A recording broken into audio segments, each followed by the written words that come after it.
అందరికీ నమస్తే. How are you all? బాగున్నారు అనుకుంటున్నా. చాలా రోజులైంది మీ అందరిని ఇట్లా పలకరించి. యాక్చువల్లీ చేయలేకపోయాను. ఈ మధ్య నేను ఇక్కడ కూడా అంటే మీ అందరికి తెలుసు నేను కొంచెం ట్రావెలింగ్ చేస్తున్నా. కాకపోతే అట్లా తిరుగుతూ ఉన్నప్పుడు నేను సినిమాల టచ్ ఉన్నామని ఏం జరుగుతుందని చూస్తే రాజు వెడ్స్ రాంబాయి అనే ఒక సినిమా ట్రైలర్ చూసిన వెంటనే అరే మస్తు సినిమా తీసిండ్రు డైరెక్టర్ శైలు గారు అండ్ సినిమాటోగ్రఫీ బేగ్ గారు మస్తు తీసిండ్రు. లిటిల్ హార్ట్స్ అనే సినిమా తర్వాత మళ్ళా మంచి సినిమా స్టోరీ పట్టుకొస్తున్నారు అని అనుకుంటున్న క్రమంలో పోతూ చూస్తే నవ్వులన్నీ నువ్వులైనట్టు ఆ పిల్ల పాపం రాంబాయి వాళ్ళ నాన్న కొడుతున్నాడు, యాసిడ్ పోసుకోమంటాడు. మళ్ళీ ఆ ప్రేమించిన రాజుగాడేమో ఫస్ట్ చాలా మంచిగా చూసుకుంటా తర్వాత కొట్టడం స్టార్ట్ చేసింది చున్నీ లేదని. ఇంకా మీకు తెలుసు నా గురించి, నాకు ఇట్లా సుర్రమన్నది. ఆ పిల్లని వెంటనే కాపాడాలనిపించింది. అసలు ఏంది కథ అని అడుగుదామని ఇట్లా వచ్చిన. మాట్లాడదాం.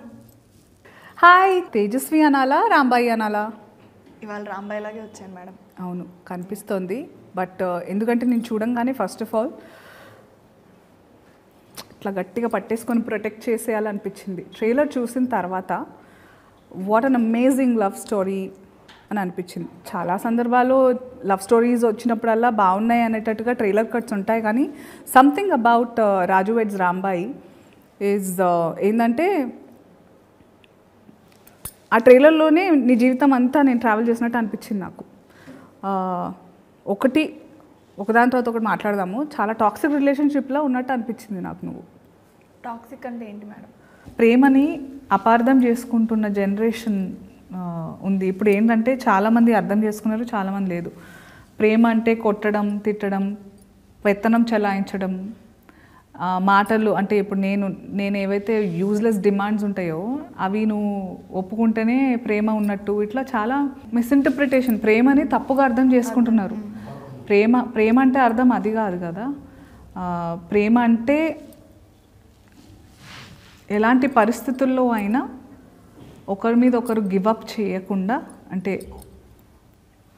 యూ హ్యావ్ టు అండర్స్టాండ్ ప్రాబ్లమ్ని ఇద్దరం కలిసి ఫేస్ చేయాలి. కానీ ఆ ప్రాబ్లమ్ని మన ఇద్దరి మధ్యలో పెట్టుకోవద్దు. ఆ అండర్స్టాండింగ్ ఒకటి రావాలి. ప్లస్ పేరెంట్స్ కూడా ఏంటంటే అదొక జనరేషనల్ ట్రామా అయిపోయింది. ఇప్పుడు మీ నాన్న మీ అమ్మని కొడుతున్నాడు, నువ్వు కూడా కొట్టేటోడినే, నీకు అది తెలియకుండా అట్లాంటి వాడిని ఎత్తుక్కున్నావు. That's the problem that girls as daughters, కూతుళ్ళకి ఇదే ఇష్యూ ఉంటుంది. మీరు ఇప్పుడు చెప్పిన ప్రేమ గురించి చెప్పారు కదా, ఇట్లా ఉండాలి, ఇట్లా సమస్యలన్నీ ఎదుర్కోవాలి, మధ్యలో పెట్టకూడదని. నేను రాజుగాడు కూడా అట్లానే ఉన్నాం మేడం. ప్రేమిస్తే ఎట్లా నొప్పి ఇస్తారు నాకు అర్థం కాదు. చెప్పు. నొప్పిద్దామని అనుకోలేదు. ఇగో ఇట్లా అదే నేను కొడితే కూడా నేను చంపితే కూడా ప్రేమ చూస్తున్నారనే కదా నెత్తికెక్కుతారు వీళ్ళంతా. లేదు మేడం. ఏమన్నా పిచ్చిగా లేసిందా నీకు? నేను ఇక్కడ చెప్తున్నా నీకు ప్రాబ్లం అవుతుంది. నీకు ఇప్పుడు నాకు కనిపిస్తుంది, నాకు కళ్ళెదురుగా మేము చూసిన వాళ్ళు అందరు కనిపిస్తుంది అరే పిల్లని కాపాడాలి అని. ట్రైలర్ చూసిన వెంటనే అక్కడ వాడు కొడుతున్నాడు, ప్రేమించినోడు, మళ్ళీ తండ్రి కూడా కొడుతున్నాడు. నీకు అర్థమవుతలే? కండ్లు ఏమన్నా కాకులు ఎత్తుకెళ్ళినాయా? నీ లైఫ్ కూడా మీ అమ్మలాగానే అట్లనే అంటాడు నిన్ను. I don't. ప్రేమ అనేది నీకు ఆనందం ఇవ్వాలి కానీ ప్రేమ పేరుతోటి నీకు బాధని ఇవ్వద్దు. అర్థమైందా రాంబాయి? మా రాజుగారి ప్రేమ నాకు ఆనందం ఇచ్చింది మేడం. ఎక్కడిచ్చింది? నేను కొడుతున్నాడు కదా, కొట్టుడులా ఎక్కడ ప్రేమ ఉంది రాంబాయి? తర్వాత నేను కూడా కొడతా మేడం, అదే చనువుతో అదే ప్రేమ తీసుకొని. అంటే మీరిద్దరికీ నీ కొట్టుడు వేరు, ఆ కొట్టుడు. నువ్వు ఎందుకు కొట్టినావు చెప్పు? అది మీరు సినిమాలోనే చూడాలి మేడం. వేరే అమ్మాయిని చూస్తుంటాడు అందుకే కొట్టుంటావు నువ్వు. రాజు అట్లాంటి వాడు కాదు మేడం. మరి నువ్వు ఒక ఆడది కొట్టేదాకా తెచ్చింది చాలా ఓపికతో ఉంటుంది. కొట్టేదాకా వచ్చింది పరిస్థితి అంటే తప్పు ఎదుటోడిదే ఉంటుంది, మొగోడిదే ఉంటుంది. అది నేను రాసిస్తా. ఎందుకంటే మనం ఊరికనే చేయలేపాం, సరిదిద్దడానికే చేయలేపుతాం. కానీ మొగోడు ఎందుకు చేయలేపుతాడు? పెత్తనానికి చేయలేపుతాడు. నీకు అర్థమవుతుందా రెండింటి మీద డిఫరెన్స్? రాజు చెయ్యెత్తింది పెత్తనం చలాయించడానికి కాదు మేడం, నేను ఎక్కడ దూరం అయిపోతాననే బాధ. అంటే మీరు బాగా వైల్డ్ రా ప్రేమ అనమాట. అట్లా కాదు మేడం. ఇప్పుడు సిటీల్లో ఉన్న వాళ్ళు ఒకలా ప్రేమించుకుంటారు. ఏది యాప్లల్లో ఇట్లా స్టోరీలు పెట్టుకుంటా, డీపీలు రిమూవ్ చేసుకుంటా అట్లా చేసుకుంటారు. పల్లెటూరుల్లో మేము తిట్టుకుంటాం, కొట్టుకుంటాం, ఏమైనా ఆఖరికి కలిసే ఉంటాం. మా ప్రేమ అట్లా ఉంటుంది, ఆ ప్రేమ అట్లా ఉంటుంది. రాజు ఏమో ఆయన ఇష్టాలు వృద్ధిని, మళ్ళీ మీ నాన్నేమో నాకు అది ఇష్టం లేదు, ఇది ఇష్టం అని మొత్తం చూస్తే నువ్వు వాళ్ళిద్దరి మధ్యలో నలిగిపోయి నీ ఇష్టం ఏందో మర్చిపోయి బతుకుతున్నట్టు అనిపించింది. నీకంటూ ఒక ఇష్టం ఇష్టం అనేది ఉండద్దా? నిజంగా నాకు ఇష్టం ఉంటుందా మేడం? నాకోటి ఉండాలనే అంటున్నా నేను. ఏమో మేడం, చిన్నప్పటి నుంచి ఇది చేయి అది చేయి ఇట్లుండు అట్లా చేయి అని మా నాన్న అంటాడు, పెద్ద అయిన తర్వాత మొగుడు అంటాడు. వీళ్ళిద్దరి మధ్యలో నలిగిపోవడమే కదా మేడం మన పరిస్థితి. నాకంటూ ఒక మనసు ఉంటుంది కదా మేడం, నేను ఒకరిని ఇష్టపడతాను, ఒకరిని ప్రేమిస్తాను. ఇప్పుడు అమ్మాయి అంటే వస్తువు కాదు కదా మేడం, నన్ను వస్తువులా చూడడం వల్లే ఈ సమస్యలన్నీ మొదలైనవి madam. To think of it, ఇప్పుడు చాలా ఇళ్లల్లో జరిగేది ఇదే, కానీ ఇప్పుడు మారుతుంది. మళ్ళీ నువ్వేమన్నా అంటే సిటీ లైఫ్ అట్లా ఊర్ల ప్రేమలు ఇట్లనే ఉంటాయి అని అంటున్నావు, కానీ నువ్వు చెప్పేది కూడా ఆలోచిస్తుంటే మీ ఇంట్లో మీ నాన్న కూడా నీ మంచి కోసమే చెప్పిండని అనిపిస్తుంది. మరి కాదా? మా రాజుగారిది ప్రేమ మేడం, మా నాన్నది ఆయన మాట వినాలనే పంతం. ఇప్పుడు నువ్వు రాజుని ఎందుకు ఇష్టపడ్డావు? ఇట్లా కాళ్ళు ఒత్తుతాడు, చాలా ప్రేమగా, చూడు ఎట్లా చూస్తున్నావు నువ్వు.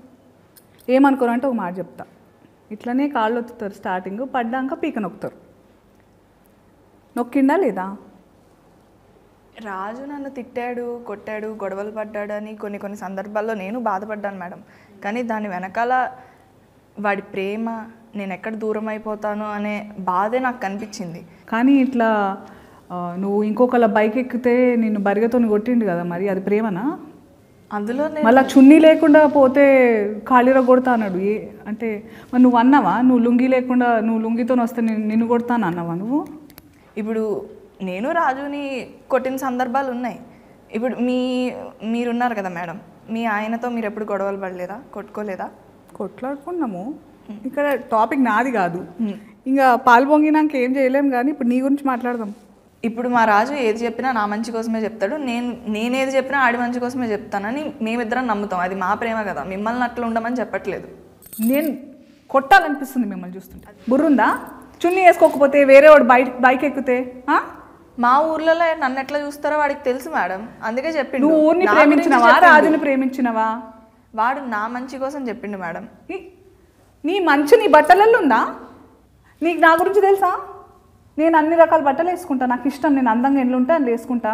మా ఆయన దాని ప్రకారం నన్ను ప్రేమించిండు అనుకుంటున్నావా? మీరుండే సిటీ వేరు, మా ఊరు వేరు కదా మేడం. రాజు వేరు, మీ ఆయన వేరు. మళ్ళీ ఏమన్నా అంటే ఊరు అంటావు, అందులోనే మరి ఉంటావా? నీకు సిటీకి రావాలని లేదా? లేదు, రాజు ఎక్కడుంటే నేను అక్కడే. రాజు సిటీకి వస్తే నేను సిటీలో నీలాంటి ముద్దుగుండే పిల్లల్ని, ఇంత పద్ధతిగా ఉండే వాళ్ళని మస్తు మంది చూస్తారు. అప్పుడు తప్పు వాళ్ళదవుతుందా నీదవుతుందా? రాజుతో కాకుండా ఒక్కదాన్నే బయటికి రావడం నా తప్పే అవుతుంది కదా మేడం. ఇట్లా తయారైనవింది నీకు. అసలు సిటీ అంటావు, కానీ సిటీలో కూడా ఎంత మంచి ఆడవాళ్ళు ఉంటారు, ఎంత మంచి ఆలోచనలు భావాలు ఉంటాయి. అదేదో మనందరం కలిసి మగోళ్ళకి శత్రువు అయినట్టు నేను మగజాతికి శత్రువులాగా మాట్లాడతలేను, కానీ ఇట్లాంటి వాళ్ళు ఉన్నారు కూడా. వాళ్ళకి అర్థమైతలేదు ప్రేమ అనేది ఏందని. ఇప్పుడు మంచి రచయితలు ఉన్నారు మన దగ్గర, మంచి ఈ సినిమాలలో చేసే ఆడపిల్లలు కూడా ఈ మధ్య మంచి మాటలు మాట్లాడుతున్నారు మంచిగా. అంటే అందరికీ ఆడపిల్ల అంటే ఆమెకి ఎట్లాంటి ఫీలింగ్స్ ఉంటాయి, ఏమేమి బాధలు అనుభవిస్తుంది, ఒక మొగోడు జీవితంలో రాకుండానే మస్తు బాధలు ఉంటాయి మనకి. నువ్వు ఆడదానివి కదా, అవునా కదా? మనకి పీరియడ్స్ వస్తాయా? దానివల్ల ముందు తర్వాత ఎంత మనకు అర్థం కాకుండా ఏమేమో అవుతుంటుంది మనకు మనసులో. తిండి విషయంలో కానీ, ఆలోచన విషయంలో కానీ, బట్టల విషయంలో కానీ, వాతావరణం విషయం కానీ అన్ని ఎఫెక్ట్ అవుతుంటాయి మనకి. ఇప్పుడు మనం పడే బాధలు మనం పడతాం మేడం, వాళ్ళకుంటాయి. వాళ్ళకి ఏముంటాయి రా అబ్బాయి? ఇప్పుడు చదువుకోలేదని, చున్నీ వేసుకోలేదు, నా పోరి చున్నీ వేసుకోలేదు అనే బాధ, అదొక బాధ. మనకుంటాయి వాళ్ళకుంటాయి. ఇప్పుడు చదువుకోవాలని, సంపాదించాలని, కుటుంబాన్ని చూసుకోవాలని, ఏం సాధించకపోతే మగోన్లా కూడా చూడరు, ప్రేమించిన అమ్మాయిని పెళ్లి చేసుకోలేరు. ఇట్లా వాళ్ళకుండే సమస్యలు వాళ్ళకుంటాయి, మనకుంటాయి. ఆ బాధలకి ఇవన్నీ బాధలు మనకుంటూ ఇంకా ఈ బాధలు కూడా ఉంటున్నాయి కదా రాంబాయ్. వాళ్ళకి మొన్న ఒక పిల్ల మంచిగా అడిగింది, ఈ పీరియడ్స్ అనేవి మొగలకు కూడా రావాలి అని. అట్లా కాదు మేడం, ఇప్పుడు మనకుండే బాధలు మనకుంటాయి, వాళ్ళకుండే బాధలు వాళ్ళకుంటాయి. సరే కానీ అంత ప్రేమించిన అన్నావు, మరి అంత బాధ ఎందుకైంది? ట్రైలర్లో చూసిన నేను. ఇక్కడ నా ప్రేమ కథకు ప్రేమే అతిపెద్ద శత్రువు మేడం, ప్రేమే శత్రువు. మరి అట్లాంటప్పుడు ఎందుకు రాజుని ప్రేమించినవో? రాజుగాన్న నేను అడగగానే బ్యాలెన్స్ చేయిస్తాడు, నాకు పానీపూరి తినిపిస్తాడు, ఆటోలలో రోజు తిప్పుతాడు, నేను అడిగానని చెప్పి బిట్లు చూడ్డం ఆపేశాడు. నా కోసం నేను ఎన్నిసార్లు అడిగినా బ్యాండ్ కొడతాడు. ఇంకెంతకన్నా ఏం కావాలి మేడం? బ్యాండ్ కొట్టేవాడుని ప్రేమించేసినావు నువ్వు, మళ్ళీ పైగా బ్యాండ్ కొడుతూనే ఉండు, పెళ్లి చేసినప్పుడు కొడుతూనే ఉండు, పిల్లలు పుట్టినాక కూడా కొడుతూనే ఉండు బ్యాండ్ అని అంటున్నావు. బ్యాండ్ కొట్టినట్టు నేను కూడా కొడుతున్నాడు మళ్ళీ. మీరు ఊకే ఎన్నిసార్లు అయినా అటే వస్తున్నారు మేడం. మేమిద్దరం అంతే, అదే చెప్తున్నాను. కొట్టుకుంటాం, తిట్టుకుంటాం, కలిసిపోతాం. ఇట్లా దీన్ని నార్మలైజ్ చేస్తే మళ్ళీ తర్వాత ఏడ్చి మీరు చెయ్యొద్దు, మిమ్మల్ని చేయమనట్లే కదా మేడం. కానీ మా ప్రేమ గురించి నీకు చెప్తున్నాను. కనిపిస్తలేదు రాంబాయి ఏమైతుందో నీతోటి. నువ్వు ప్రేమ అంటున్నావు కానీ నువ్వు బాధలో ఉంటున్నావు కదా. నేను బాధపడట్లే మేడం. మరి వాడితో ఉన్నంత ఆనందంగా నేను ఎవరితోనూ లేను. నేను చూస్తే నాకు ఏమనిపిస్తుందంటే ఇంగ్లీష్లో ఒక సామెత ఉంది, too much understanding invites disrespect. అంటే నిన్ను ప్రేమిస్తున్నా అనేటోడు ప్రేమ అప్పటిదాకానే బాగుంటుంది. నీకు ఏమన్నావు, ఫోన్ బ్యాలెన్స్ అడగంగానే పెట్టిండు, నేను అడిగినవన్నీ తినిపిస్తాడు, నన్ను ఆటోలో తిప్పిండు, నచ్చకపోయినా ఆటో జాబ్ చేసిండు. ఇవన్నీ జీవితాంతం చేసే ఏమంటారు కమిట్మెంట్ ఉండాలి, సంకల్పం ఉండాలి. అది మగోళ్ళ మ్యాక్సిమం లేదు, నీకు చెప్తున్నా ముందే. రాజు అందరు మగోళ్ళ లెక్క కాదు మేడం. దేవుడు